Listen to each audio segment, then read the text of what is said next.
ಸುಲಭವಾದ ರೀತಿಯಲ್ಲಿ ಪೊಟೆಟೊ ಬಾಲ್ಸನ್ನು ಮಾಡುವ ವಿಧಾನವನ್ನು ನಾನಿಲ್ಲಿ ಹೇಳಿಕೊಟ್ಟಿದ್ದೀನಿ. 2 ಪೊಟೆಟೊವನ್ನು ಬೇಯಿಸಿ ಸ್ಮ್ಯಾಶ್ ಮಾಡಿದೆ. ಇದಕ್ಕೆ ಅಕ್ಕಿ ಹಿಟ್ಟು, ಉಪ್ಪು ಮತ್ತು ಇಂಗನ್ನು ಸೇರಿಸಿ ಸಣ್ಣ ಬಾಲ್ ಥರ ಮಾಡಿ ಫ್ರೈ ಮಾಡ್ತಾ ಇದ್ದೀನಿ. ನಿಮಗೆ ಸುಲಭವಾಗುವ ರೀತಿಯಲ್ಲಿ ನೀವು ಪೊಟೆಟೊ ಬಾಲ್ಸ್ಗಳನ್ನು ಫ್ರೈ ಮಾಡ್ಕೋಬೋದು.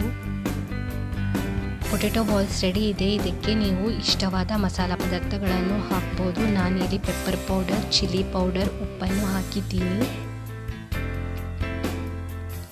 ಮಕ್ಕಳಿಗೆ ಬೇಕರಿ ಐಟಮ್ಗಳನ್ನು ತಿನ್ನುವ ಬದಲು ಈ ಥರ ಮಾಡಿ ಮನೆಯಲ್ಲೇ ಕೊಟ್ಟರೆ ತುಂಬ ಚೆನ್ನಾಗಿರುತ್ತೆ.